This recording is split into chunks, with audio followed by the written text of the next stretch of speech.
Hi, everybody. Welcome to another edition of The Sweet Spot, the official podcast of the International Association of Pickleball Facilities. I'm Josh Kerns, along with our CEO and founder, David Johnson. David, this is pretty exciting. We've got a really fun episode here today with veterans of the industry who've been in it long before the explosion in 2020. Patrick Sullivan, Ashley Leroux, thank you guys so much for being here. And David, starting out though, you three have known each other for quite a long time before the 2020 explosion, we'll call it, haven't you? Absolutely. And Patrick and Ashley and Jigsaw Health were big sponsors of the sport in its early days. And we worked together, Pickleball Central and Jigsaw Health, in a number of ways. And it was so much fun going to tournaments and running into these guys and talking, and forever grateful for the role they played in helping bring pickleball to what it is today and what they're continuing to do for pickleball. Yeah, and for those who don't know, Patrick and Ashley, again, thanks for being here. You saw the vision of what pickleball could be a number of years ago, and people have since seen Jigsaw. I mean, you are famous. As I've said, the reputation, we see it. I was at a facility at Paradise Pickleball in Palm Springs all month in February. Every day, your TV shows, your Tuesday night Arizona Pickleball League, Breaking Pickleball, that's sort of my roundabout way to introduce you both. But welcome. Thank you for being here. Tell us a little bit about the Orchard. My goodness, after an intro like that, I'm not sure where to start, you guys. I feel like goosebumps. Did we do all that, Ashley? Allegedly. Well, thanks for having us here. The Orchard is an indoor, we call it a boutique stadium. It is a 2-court facility that we actually built specifically to have really high-end live stream broadcast on the main court. So it is an interesting facility in that we can host an event that holds 150 fans for a pro event. We can live stream it and make it look amazing. Or we can have it as a 2-court facility and rent it out to corporate events, private parties, which is what we do primarily. And that's like our primary source of revenue. And we might sneak in there and play a few games ourselves. I mean, once in a while. I mean, if you've got it. And David, I find it so interesting because you meet so many people who maybe they've bought a Pickleball Kingdom franchise, for example. They're just getting into the business. David had Pickleball Station, one of the first indoor facilities in the country. You, very early on, well before, again, the expansion there. A question for both of you. How did you even think or see that there could be potential in opening up a private facility versus I'm going to say the handful of people that were playing in your case, Patrick and Ashley, in Phoenix at their gated subdivision, maybe in the parks a little bit. But David, first, when you go back to Pickleball Station, when did you see that there was maybe enough critical mass to actually open a facility?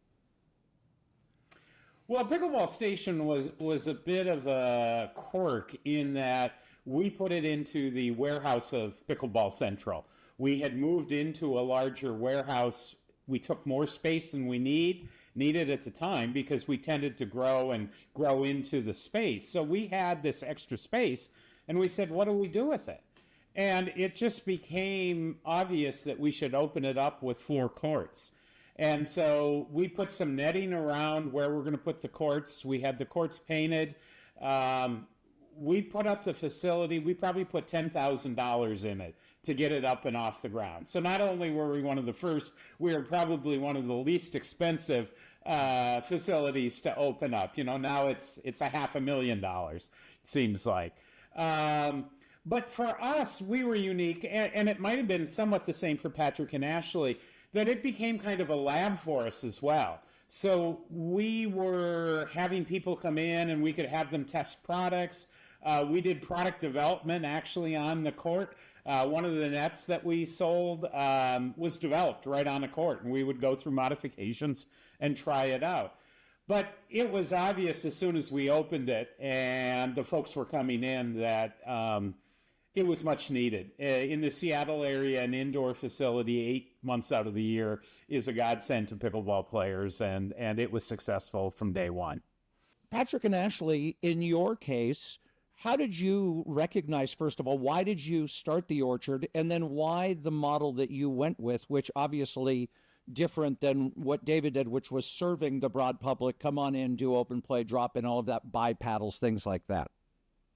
Well, here in Phoenix, we have essentially an opposite weather pattern of Seattle, and our summers are horrifically hot. There are some troopers, ourselves included, where we were going out to the courts at 5 a.m.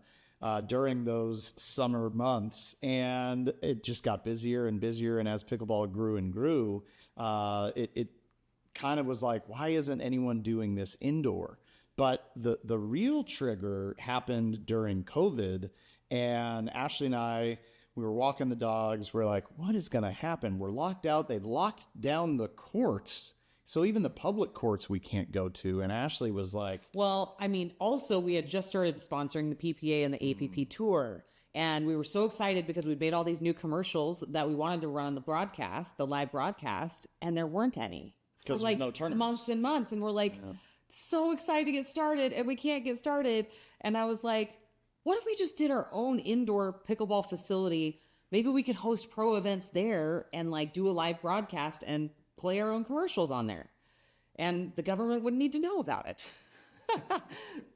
So that was the seed thought of it then, of just like, let's just kind of take this into our own hands kind of thing. So that seed thought led to, as pickleball started to pick back up in the second half of 2020, Team Jigsaw was hired by Connor Pardo to do a special pro event, like an exhibition event that he held at his house in his backyard where he has a court. And so it was August of 2020 that our team, we have a wonderful creative team, the team that's behind all of the Jigsaw Health pickleball commercials that we've done over the years, almost 100 This Is Sports Center type of commercials that we did using pros at the Jigsaw office. In fact, we've got a brand new batch coming out starting in May, featuring Ben Johns, of course, one of our sponsored pros. No introduction needed to this audience to Ben Johns. But we have him in some pretty good, funny situations. I digress. Back to August of 2020, we're in Connor Pardo's backyard, and it is scorchingly hot in Utah in August. And we're broadcasting, and our broadcast actually goes pretty well in terms of the production, in terms of viewership. And we were like, what if we kind of revived that indoor court idea so that we could build like a boutique stadium to host events? And one of the things that, as pickleball tournaments began to come back online, we as fans realized, okay, this is tough. This is kind of a tough fan experience. You're sitting on bleachers in the sun. There's really kind of no like amenities, as Ashley would Porta say. potties. Yes, porta potties. Not my favorite. And we happened to go to a Phoenix Suns NBA game with a friend of ours that got us courtside tickets and the whole VIP experience. And we were like, what if we brought this kind of thing to the pro pickleball scene? So we began designing what became the Orchard at Jigsaw Health, which was launched and it ended up being about 2 years later, August of 2022, that we finally got through the permitting and construction and all the stuff that we had to do to make that happen. But wow, what a process. And for us, it was just all about what kind of awesome fan experience can we create at the Orchard that then also elevates the match for the players. Because Ashley and I, we were previously professional musicians. So we played corporate events and weddings for about 9 years, and we learned how to put on a show. So it's like, how do you put on a show where the stage is a pickleball court and the band are the players hitting a ball, and the fans are going crazy and putting that energy onto the court so that the players end up playing at a higher level. And all those things kind of came together in August of 2022 when we launched, in partnership with the PPA, Tuesday Night Pickleball at the Orchard, featuring the PPA All-Stars. Yeah, which is, and we still to this day. Then you did, well, you did the Breaking Pickleball documentary, and yeah, documentary series, which is fabulous. It's Amazon Prime, right? We can see it. We can see it there. Although Amazon has stuck commercials into all of it now, unless you pay more. But that's Yeah. you should get your own commercials in there. Arizona Pickleball League, you did Kyle Kazuda, who has that pickleball school, shoots all of his content there. So it's beautiful. But still, at the heart of it, I would think, is this corporate event, a private facility, but drawing in corporate events. And I'm going down a road here because we are the International Association of Pickleball Facilities. And I'm really interested in this alternate business model here. Why did you decide that we're going to be exclusive beyond the studio, that we are going to be exclusively a private facility that focuses on private events, not open it up, do open play with paddle drop on Tuesday morning kind of thing? Well, kind of going back to the band days when we were performing, I was the manager of the band and I had relationships with all of these destination management companies. Corporate events would come in, hire us for they would just do these elaborate events, and then they would do these daytime activities first before their dinner, before the band. And I remember they would have things like, Jeep tours or Top Golf or whatever. And so I thought, this could be a great way to revive that list and those relationships I built, because I think 2 courts is kind of perfect for like a group of 15 to say 30 or 35 even, because new people coming in for like a team building, they're not like us hardcore pickleballers where they're like, I just want to play as many games as I can in 2 hours and I don't ever want to sit. These people are like, okay, I need a break, I need to get a beer, I need to like just laugh at my friends or a network or whatever. So it turned out just 2 courts worked just fine for these events. Also, we had taken a look at the membership model with 2 courts, and it just never quite penciled. We just hit a ceiling. It didn't pencil with the 2 courts. And then if we did have the members and we got corporate event inquiries, then what do we do with the members when we want it? So the bigger money maker is definitely the corporate stuff. And to keep members happy and be able to do that just did not seem feasible. Yeah. So we thought it'll take us longer to ramp up our corporate event, private event stuff, likely, but I think it'll be worth it in the long run. And it has proven to be that way. And we are having repeat people. And now we have so many Google reviews, which is amazing. We really encourage people as they are leaving we have a QR code on the door on the way out. Amy, the instructor host, always says, please write us a review. I don't know how she bribes them into it, but she does a great job at getting them to. And we have like 125 5-star reviews. So we rank first whenever somebody Googles pickleball Scottsdale. So that's been really helpful. One of the things as a marketer, so few clubs are cognizant of so many of those things, actually, like search rankings. SEO, especially in a market like yours where you have dozens and dozens and dozens of facilities, they may not know about you. So I will just put that as a plug. If you run a facility of any size, make sure you are doing that. Google reviews, Yelp, engage your customers to do that. And David, you study the numbers, the data. You have the Business of Pickleball newsletter, and I've heard you talk about you've examined really closely that notion of how many courts really do you need in order for it to be feasible. Your thoughts on if somebody said, hey, I want to duplicate what Patrick and Ashley are doing. What do you see out there in the whole country in terms of this model that they have? Are there many? Is there that magic number where you're like, I shouldn't do a public place because I only have 2 courts, 3 courts, room for 4? I think it all depends upon what model you're going to follow. If you're going to open it to the public, it is really hard to pencil out. We had 4 courts, and we came to believe that we could have staffed the facility even if we had had 8 courts with the same level of staffing, right? So that staffing to court ratio is kind of critical. You do have the model of the more autonomous facilities where your staffing level is much, much lower. And there, I think you might be able to pencil out a 2 or 4 court facility. particularly if you have favorable rent terms. That's always a key, no matter what type of facility you're building. Is what are your rent payments? That's really huge. So I would say it's doable with modifications to address staffing levels and the number of courts you're putting in. You mentioned that autonomous model. I know I saw my first one. Gotham Pickleball is in Long Island City, basically right across from Manhattan, Brooklyn, basically.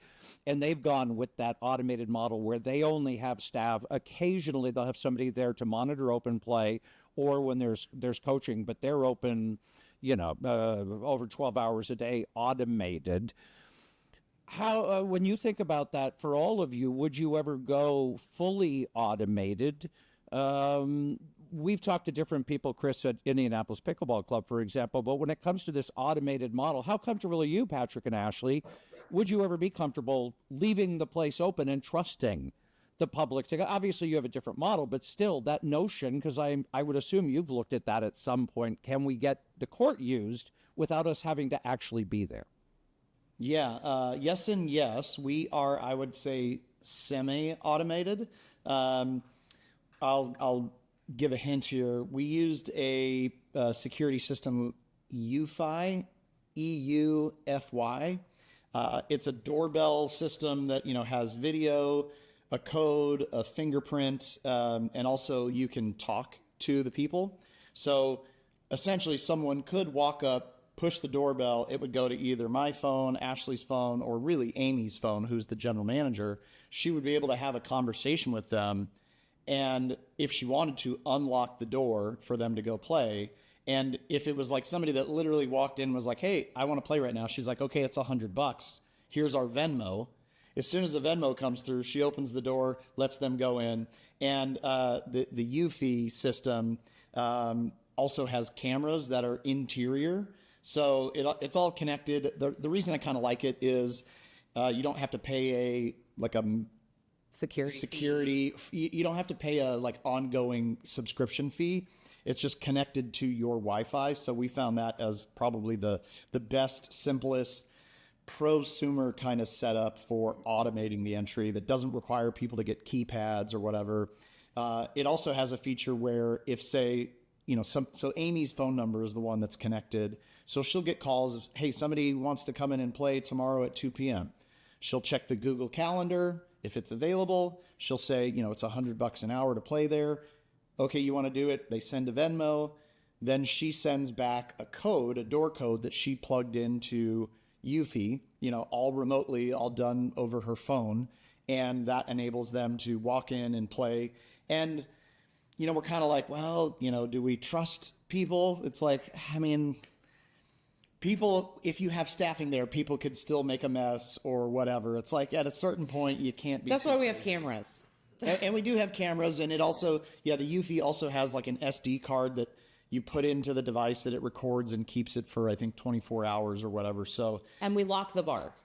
And we do lock the bar, yes. So they can have snacks. We have a little snack racks out. We don't care. They can have snacks. We've got a water cooler. They can have that. There's really not much for them to. What we found actually last summer was a really good model for us was we had a couple of regulars that they were buying like 10 sessions at a time. And then they would bring in their own group of, since we have 2 courts, it was usually one lady that bought the session, rented the courts, and then invited her friends to come in.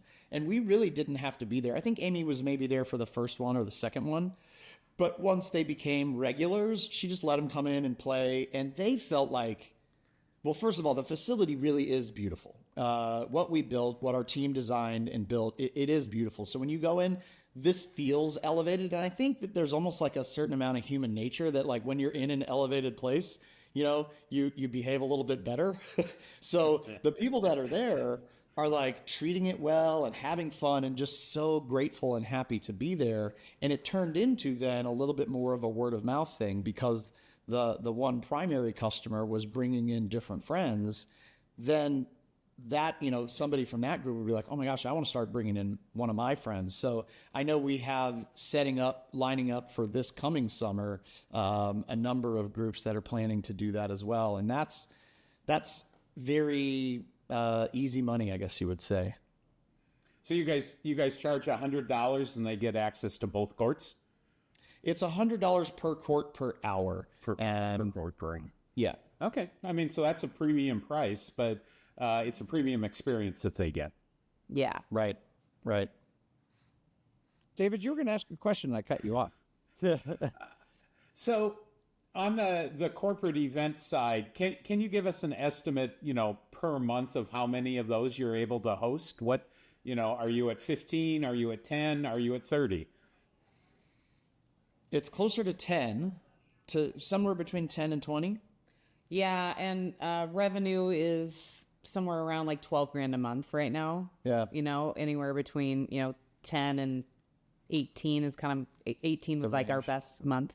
Okay. So and with plenty of headroom, I would say, also to build up. So Yeah, definitely. You could have In fact, I'm happy to go into some of our expenses because I think it could be useful for your audience. So we're Absolutely. really great location in Scottsdale. The building, our rent is about $10,000 a month. It's actually going up a little bit because we've hit a escalator based on our rent. It's about 5,800 square feet. It's actually two industrial flex spaces that were contiguous that had a demising wall between them. We obviously knocked that wall down to put in the two courts. So I feel like our monthly nut is around 25 grand. with staff and everything. With staff, with all the utilities and with everything that comes along with that.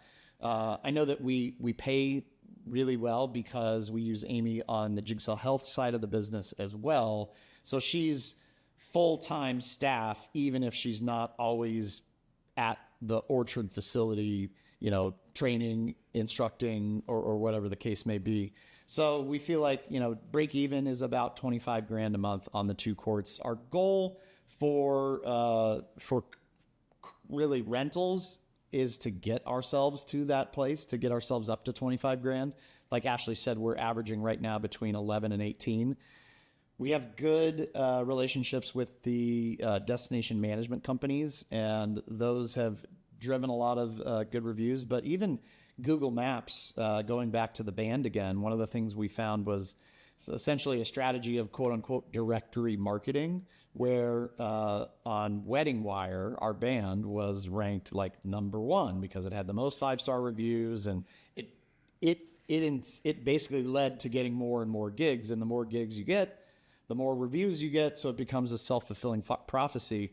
We're finding a similar thing with Google Maps, where the more ratings we get, the more inquiries we get, and people just kind of even randomly showing up. Like last Saturday, hey, we want to check out the court because we're thinking of having a birthday party. This afternoon, I know we're doing it's either a bachelor or a bachelorette party. That's a couple of hours. Lots of those. Lots of those. So Lots of those. Yep. Talk to us a little bit about how you incorporate the bar and any food service or whatever when you have corporate events happening. So the bar has been a really great thing in terms of just a way to add more revenue. I mean, these corporate groups, they do like to have that as an option. We either do a buy the drink or a open bar option. So I think she's at like $8 a drink or maybe $18 a person for like a 2-hour open bar or something like that. So they can go either way. And then in terms of catering, we actually let them do their own catering. We do not mark up the food at all. And that seems to be a big appeal as well, because I think a lot of places, I mean, you go to Chicken and Pickle or anything like that, you're going to pay a lot more in food and beverage. So for them to have the flexibility to get what they want from wherever they want and not have to worry about us marking that up, I think it's been a good move. And we found that we don't like the cost associated, the time and hours associated with, we need these kind of sandwiches. No, we're going to switch to Indian food. No, we're going to switch to something else. It's like, you know what? You choose whatever you want. We don't care. Because by the time you even mark it up, 10, 15%, it's not enough to make it worth the headache. Yeah. Yes. Do you have kitchen facilities at all that they can use? No. Well, no, Not but yet. next door to the orchard, the next contiguous suite over, and actually this is probably an important warning for people as well. The tenant just moved out and we are moving into that space. They were there for about 10 years, and in the orchard previously, in both facilities for about 10 years, was document storage. Literally piled to the ceiling, documents, and documents are as quiet as can be. Pickleball is maybe the exact opposite. The demising walls really aren't very good sound barriers. And so what we were finding is, I would get a text message, or Amy would get a text message on like a Thursday at 2 p.m. from our next door neighbors saying, hey, can you guys keep it down in there? We have a board meeting going on. And we were having a corporate event or a bachelor party, and people were having fun playing pickleball for the first time. So our neighbor, they moved to a different suite in the same building. They basically eventually were there like, we've had enough, we're going to move. And the landlord, allowed for that. I did ask the landlord, I'm like, it's not that loud. Can we, it was loud enough, guys. I'm not going to be, I'm not going to beat around the bush. It was loud enough. Yeah. You could hear a ball being hit, and you could hear people laughing and, that kind of thing. So if, you were having a board meeting or something, it would be a problem. And our landlord was like, in your contract that everyone has the right to, I think it's like quiet enjoyment or something like that. There's like a phrase in the rental agreement that we were kind of breaking, and our neighbors were like, okay, we've had enough, we're moving out. So Ashley and I decided, well, if we're going to keep growing the orchard revenue with corporate events that seem to generally happen Monday through Friday in the afternoon, we got to become our own neighbor.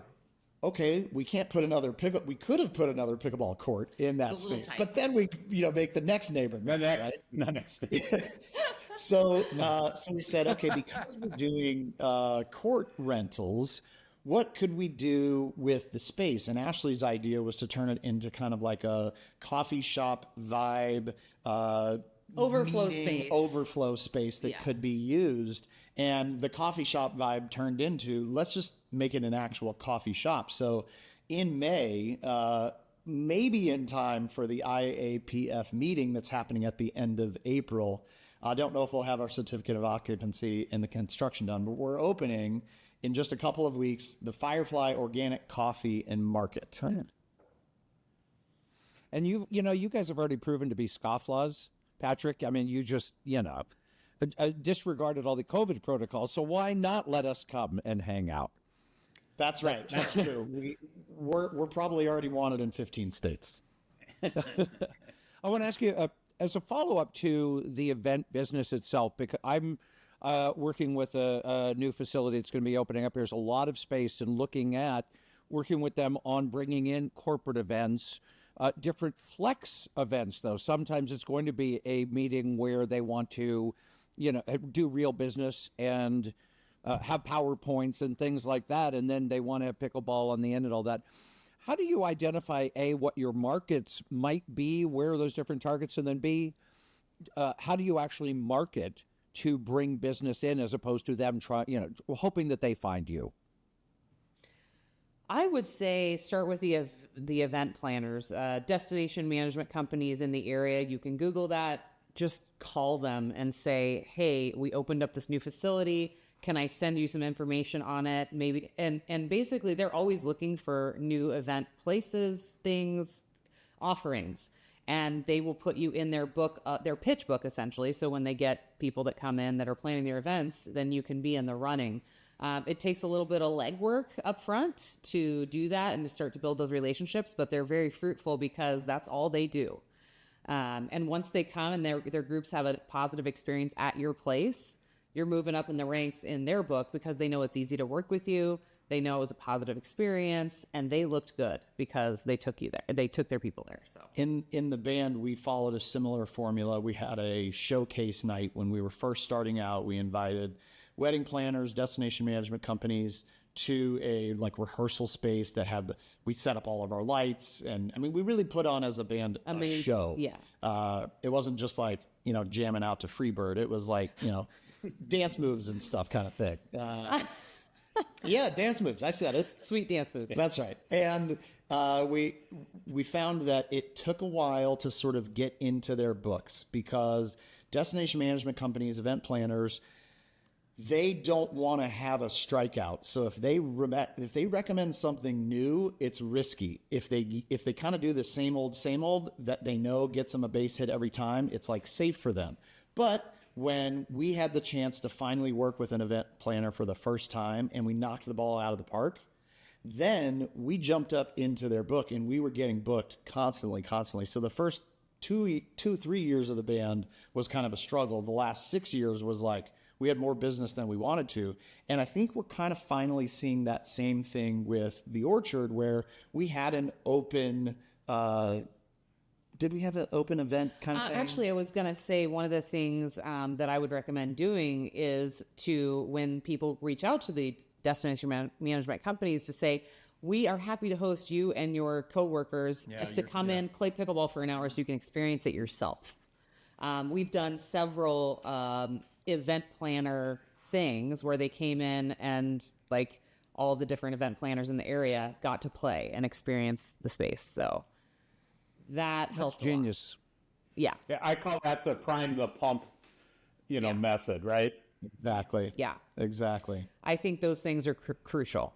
If you want me to also go into detail on, like, for corporate events, the pricing we ended up coming up with, it took us a while to kind of figure out where the pricing needed to be. There really wasn't a good comp out there. Where we landed right now is, I believe we're at $30 per person per hour.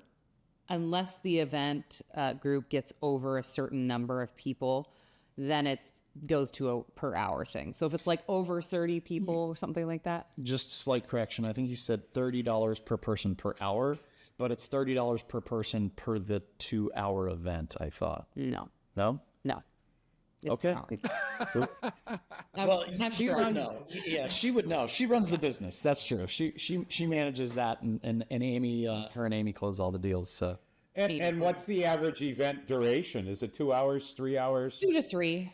A lot of companies will book 3 and then realize they probably could have done 2 if it's a bunch of new people, depending on the group size, because they get tired. So if it's like a group size of 15 and they booked 3 hours, it's a lot. Yeah. But, they cater in sandwiches and they can take a break and, 2 to 3. That's perfect. And drink. Yeah, exactly. We, I think, are doing maybe about $1,000 of alcohol per month. I know that there's venues like Chicken and Pickle that it seems to be maybe 30% of their revenue. They're doing a ton, but we have found only really it's at the corporate events, and it's just like a couple. Like maybe there's an alcoholic in each group that's drinking a lot, but most people are like, it's not like darts or like cornhole where you can play and have a beer in your hand. You pickleball is an active sport. So we, when we hear other numbers and we hear other people having, sort of business plans of like, we're going to make it all up in alcohol, we're like, in pickleball, that's hard. that seems tough to me based on our experience. Yeah. David, based on your experience, you talk a lot to Chicken and Pickle and work with you do in your consulting others that are doing F&B. Is there a misnomer that you can just open up a snack bar or have a bar or whatever? And to Patrick's point, that are pickleball players really going to eat for the most part, or is Chicken and Pickle an outlier when it comes to just F&B in general with a facility? Oh, Chicken and Pickle is definitely an outlier. Yeah, I mean, they're an entertainment facility more than a pickleball facility, and the revenue shows that. I tend to think that you're safer if you're going with grab and go snacks, that type of thing, beverages that you can get out of the cooler. Your risk is a lot lower. You're not going to make a ton of money, but you're probably going to address the needs of the pickleball players that you have coming through your facility. If you go with the full restaurant, it's hard to believe you're going to be able to pull in non-pickleball players, right? Who wants to go into a restaurant if you're hearing pickleball in the background? And, even if you've got a good chef, it's kind of a unique environment, and I'm not sure it draws in the non-players. So then you got 8 courts in your facility. A lot of those people aren't going to sit down for a meal after they play. So I think you have to be really careful as you go upstream in the level of food and food quality that you're providing in a facility. In terms of the events you do, Patrick and Ashley, were you going to jump in on that? Oh, I was just going to say I agree 100% with that analysis, David. I think that's actually a very pragmatic take, and there's a number of concepts raising money around this like high-end food and pickleball, and I'm hesitant, having now operated the Orchard for a couple of years and being a player and seeing new people come in and stuff. It's like I hope they prove me wrong. There might be a tipping point at which you become food and bar oriented enough, and you're pulling people in, and you have other things going on. I was at Bossy in Boston, and they've got a couple bars and a high level Italian restaurant. The Italian restaurant is glassed off, so you're not hearing it, and they're actually at the end of a mall, so people can wander in and say, hey, let's try this out, and we can watch pickleball through the glass and so forth. But it's risky, and I think you've got to hit a certain level before you can make that work. Looking at chicken and pickle, one of the concerning things I see with that is over time, the uniqueness and the newness of it tends to wear off. And so we've looked at their alcohol sales. In Texas, we can look at their alcohol sales per location. And over 3 years, there's been a 15-20% decline in alcohol sales year to year. So, I think these facilities need to be aware that you're going to face a diminishing interest in it. People will have come 2 or 3 times and said, been there, done that, and they're going to go on to the axe throwing place or whatever, right, to experience something new. Interesting. One thing I've just popped into my mind, though, that may be a different take on this idea is hopefully what we have going with Firefly, the coffee shop next door, where groups can come in, play pickleball, and they want their friends, they want to maybe continue on and have a coffee together or something, or an electrolyte shaker or whatever we have on our menu. But we also have grab and go snacks so they can sit down and grab something too. But it's not like we are hiring a chef, we have a full kitchen, we've got staff and waiters and all of that. It is so much more simple to just offer kind of some, who doesn't love a coffee? I mean, I'm a coffee, I'm obsessed, but whatever do you mean? Most people love coffee. I don't like coffee. Well, I'll have some other things there for you. Don't worry, I have not. Diet Coke for David, Ash. If when we're there at the end of April, noted. Diet Coke. Well, you have a Diet Coke, your friends have coffee, and you have a little snack. So I don't know. They think there could be a happy medium there. Yes. Yeah, and I think along that lines, I've seen some facilities that have done a great job with the self-pour beers and stuff like that. Again, you're not hiring bartenders to come in and be sitting at 2:00 in the afternoon when really nobody's wanting to drink, but you do have those opportunities where, like you say, after a good game of pickleball, you want to sit down and shoot the breeze for a while with people. And if you can do it with the pour my bev idea, it gives you a way that you're not having to commit a lot of ongoing operating expenses to do that. And you're not limited to just beer anymore in those things. You can do, teas, you can do ciders, you can do lemonade, you can do cocktails, and, you can sort of scale it to the size of your place. You do have an upfront investment, but from the people I'm talking to, they're generally recouping that pretty quick. So that's another option if you want to go sort of, a little bit more to the alcohol level over and above just the coffee and tea level. I'd be curious, David and Patrick and Ashley, how state by state actually getting a liquor license, how hard that is. I know in some states, very difficult. In other states, fill out the form, pay the money, boom, you can have one. Louisiana, you can drive out with your beer, and it's no problem. But I don't know if any of you have had, sort of taken a look at state by state how hard it is. I can speak to Arizona. Yeah, I can speak to Arizona because we got a Class 7 beer and wine license. God bless you. When we were getting ready to open the orchard, we were kind of like, do we try to get like a special event kind of license? Because we weren't planning, at the very beginning, we were just planning to really host Tuesday Night Pickleball at the orchard. And that was about a once a month kind of event, actually twice a month kind of event. And we were like, could we get away instead of having to buy a liquor license with a special event? Well, in Arizona, you can only do so many special events in one facility in 12 months. And I feel like it's 6 or something like that. It's a very small amount. So we ended up buying a license. We found a broker that connected us. Actually, he was like, you know what? We have a guy that just got awarded. He goes in. So in Arizona, they do a lottery system. And each year they give away a couple of Class 7s, which is the beer and wine that we have. I think there's a Class 6, which is full liquor. There's a couple of different ones, and they award to the lottery. So you pay $500 to be in the lottery. And if you win something quite valuable, because our liquor license, we spent about $65,000 on it. It was either 60 or 65,000. And we essentially got it from the guy that was awarded the license. So it really was a good lottery ticket for him.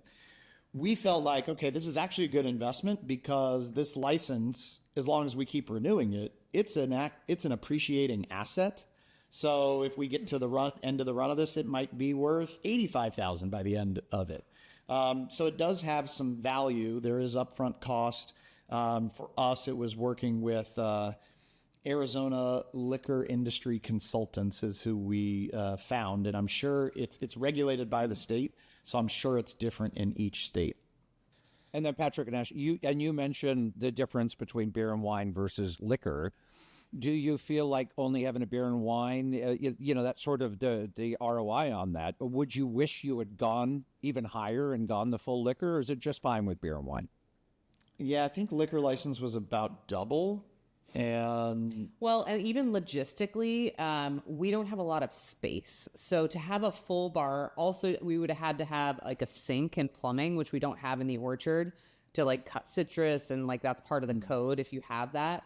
And then plus you really don't want people drinking too much and playing pickleball. It is not safe. Like, yeah, they can have too many beers, but it's a little harder at least than straight vodka or tequila shots. Yeah. So yeah, we didn't really want to get into all that. And we have not found it to be an impediment at all. Like when we hosted Tuesday Night Pickleball events, actually we had, I think, a really cool program where it's like, if you bought a ticket for a seat at Tuesday Night Pickleball, it was all you can eat, all you can drink. And that included booze. So we wanted fans to have an experience where they weren't standing in line and waiting for payments and cash. And we just wanted it to, like, you walk up, hey, I'll have another fat tire. Crack, here you go. So we found that actually not that many people were drinking. No one was really abusing it. Yeah, no one was abusing it. And no one was like, I can't believe I can't get a gin and tonic right now. Like, yeah. Because I think the perception was, well, it's wine and beer. Which would you like? And it's included with the cost of admission. Right. So people were like just happy and complimentary, and it worked well. And a quick follow-up on that, you can sell sponsorship as well. I know I've worked with a number of breweries doing events here where they'll actually come in and a lot of times will, very cheaply or even give it to you from a branding exercise. So just a tip for facilities, don't feel like you have to absorb that entire cost yourself. I was just going to ask, are you able to serve beer and wine in your new cafe then or not? Yeah. Because it's contiguous and we put a pass-through door, it's just like we made the facility bigger. So our existing license applies. And of course, it's a secret door. So if you can find it. And you can get through. velvet ropes out there, and you're like, oh no, Josh, I'm sorry, but you play an 11-6-24. You got to have a Selker. Yeah, You're not that's getting right. in the That's cafe. right. You're not getting in. As we wind it down, I always love to ask this question. If you had it to do over in 2025, because obviously you had the stars align and you had the vision, but if somebody hears this and says, I'm going to duplicate what Patrick and Ashley have done, the world is so totally different. What would you tell somebody, either what you would have done different, would do different, and, would you tell them there's no way in hell you're going to ever be able to pull this off because we were out in front and we couldn't duplicate that again? Such a good question. I think, yes, I would encourage people to do. I think this kind of size facility is good. We are, I mentioned earlier, we're doing about 15,000 a month in revenue, and our nut is about 25,000 a month. So, on paper, we're losing about $120,000 a year, but we're subsidizing that through Jigsaw Health, our primary business, because there are marketing benefits that the Orchard has created for Jigsaw Health, including the Breaking Pickleball documentary, including when we host Tuesday Night Pickleball, including when we have people coming in for private events where we're giving them samples of Jigsaw Health Electrolyte Supreme and Pickleball Cocktail. So it's a lead generation tool, and we think that the Firefly Organic Coffee Market is going to do a similar kind of thing where we're going to be introducing more people to Jigsaw Health products. We also think that the coffee will drive more revenue, just literally in coffee business alone, but also the people coming in there, once they sort of see the secret door that they pop up and they're like, oh, this would be perfect to have for my birthday party, right? So we think that there's a synergistic element that that's why we decided to invest further into that business, even though it's technically losing money. On that note, I just wanted to say it's not necessarily comparing apples to apples. Like if it's going to be someone who wants to open a facility and be maybe like an owner operator, like we have a pretty heavy staff nut because of the other things that we do, and we involve them in Jigsaw, and we have a whole bunch of stuff going on. But if it was literally just a pickleball facility, a person to like open the door, make sure, just kind of manage it, I think that number could come down significantly. It could be and again, 12. if you're an owner operator, way lower. So we could take our expenses down to 14-ish and be breaking even, I think. Maybe even a little bit less if we were real stingy on stuff. One of the things that I would throw out as what we really did right, 3 things when we opened. One, we turned the lights upside down. So instead of them glaring down to the court, creating visual problems and creating shadows, we spent extra money to have extra lights in place, and then we flipped them upside down. So it creates this kind of glow. So above the 12-foot on the ceiling, or on the walls and up to the ceiling, is white, pure white. So you get this almost kind of like glow effect. And then below that 12-foot mark, there is no white, so there's no blind spots. It's all a mixture of blue, wood paneling, greenery, blue paint, and then blue carpet or blue drapery that we used. So from a player's standpoint, it's really beautifully designed to see it. And then the one thing that I don't think near enough facilities think about is the sound. We were fortunate in our facility that there's a really heavy scrim in the rafters that really does a lot of deadening. We also, because of the curtains, get a little bit of sound deadening, and because we have this one strip of carpet, we get a little bit of sound deadening. We were prepared as a team because I was just so intent to make it. I think too many facilities feels like you're at a shooting range, you're at a gun range, and you need like ear protection. And we were intent, if we were planning to, if we needed to build a whole sound barrier or a sound wall on one of the walls where it was going to be really thick insulation. on our team, our creative team. We have 2 sound engineers, and they did all the research to be like, here's all the things that we're going to need, that we may need to do. And we were prepared to do that. Thankfully, once we got in there and got everything set up and started playing, we were like, We don't need it. we don't need it. It's fine. It's acoustically treated. And, Another great reason to maybe have less courts than more. yeah. Another great reason. And to really think about where can we put some fabrics up and around here. But pro tip, put your fabrics up after you get your certificate of occupancy, because your building inspector may ask you about the fire safety of said drapery and the greenery that we used. And we had to actually, the drapery that we got was fire safe, so thankfully we were okay on that. But the original greenery that we bought was not the fire safe one, so we had to tear that down, throw it in the trash, and buy the fire treated one. So that was a mistake that we did. I would Keep it bare bones until you get C of O. That would be the one thing I would recommend for anybody opening a new facility.